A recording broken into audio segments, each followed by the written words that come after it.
Halo, di sini kami akan menjelaskan mengenai pembelajaran yang memerdekakan peserta didik di abad ke-21. Peserta didik dengan beragam karakteristiknya dan bagaimana memenuhinya sesuai dengan pendidikan di abad ke-21 dan juga memerdekakan peserta didik. Praktik-praktik baik yang akan kami jelaskan, yang pertama adalah pembelajaran berdiferensiasi, yang kedua yaitu sistem Among, dan yang ketiga yaitu penerapan profil pelajar Pancasila. Pembelajaran yang memerdekakan peserta didik. Bagaimanakah suatu pembelajaran dapat memerdekakan peserta didik? Tentunya dengan memberikan kepercayaan kepada peserta didik untuk belajar dan mandiri. Kemudian, pembelajaran harus membuat peserta didik menemukan jati diri mereka dan juga pembelajaran harus aman dan nyaman bagi peserta didik. Praktik baik yang pertama, yaitu pembelajaran berdiferensiasi. Bagaimana suatu pembelajaran dapat memenuhi segala aspek, karakteristik, gaya belajar daripada peserta didik. Yang dapat dilihat pada slide ini, terdapat dua gaya belajar peserta didik. Yang pertama yaitu belajar secara mandiri dan juga berkelompok. Sesuai dengan bagaimana profil pelajar Pancasila, yaitu menekankan pada pilar mandiri dan juga bergotong royong dan berkolaborasi. Menyesuaikan gaya belajar peserta didik dengan bagaimana karakteristiknya, itu dapat mendorong peserta didik untuk aktif di dalam proses pembelajaran. Kemudian, pembelajaran tersebut juga memberi ruang bagi siswa untuk berdiskusi dan berkembang sesuai dengan kemampuannya. Kemudian praktik baik yang pertama juga terdapat pembelajaran berdiferensiasi yang menyesuaikan dengan prinsip dari Ki Hajar Dewantara, yaitu pembelajaran yang sesuai dengan kodrat alam dan kodrat zaman di mana peserta didik itu berada. Di sini saya menggunakan pembelajaran yang menggunakan TPACK yang mendorong pembelajaran tersebut menjadi lebih kontekstual kepada peserta didik. Dengan menggunakan pembelajaran berbasis TPACK, pembelajaran menjadi menyenangkan dan juga menyesuaikan dengan kegemaran dan kesukaan peserta didik, yaitu menggunakan kuis secara interaktif melalui media ataupun website online. Kemudian, gambar yang selanjutnya yaitu memberikan peserta didik kesempatan untuk bertanya, untuk mengajukan pendapat, dan juga beropini, merupakan prinsip daripada profil pelajar Pancasila, yaitu bernalar kritis, membiarkan peserta didik menyampaikan pendapatnya secara merdeka di kelas dan juga didukung oleh guru yang juga memberikan kepercayaan kepada peserta didik untuk berpendapat. Praktik baik selanjutnya adalah sistem Among.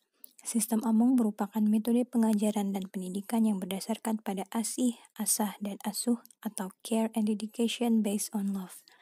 Sistem Among mementingkan kodrat alam dan kemerdekaan anak-anak sesuai dengan tujuan sistem Among sendiri, yakni untuk memajukan perkembangan budi pekerti, pikiran, dan jasmani anak-anak yang merujuk pada kodrat alam dan untuk membentuk individu yang mandiri dan teladan, yakni merujuk pada kemerdekaan.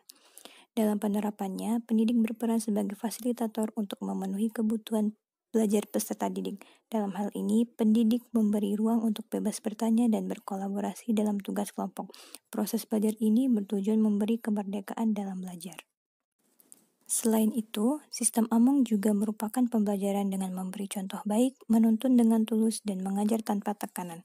Jadi, sistem Among bisa diterapkan dengan pembelajaran yang menyenangkan seperti pemberian kuis interaktif dan games sehingga peserta didik merasa bebas dari tekanan, merasa dekat dengan pendidik sekaligus mendapatkan ilmu. Dengan demikian, pengajaran sistem Among telah mengacu pada prinsip KHD tentang pendidikan yang memerdekakan peserta didik. Selanjutnya saya akan mempresentasikan praktik baik yang ketiga. Praktik baik yang terakhir ini adalah penerapan profil pelajar Pancasila yang kami terapkan di kelas yang kami mumpuni. Yang pertama, ialah kolaborasi dan bergotong royong.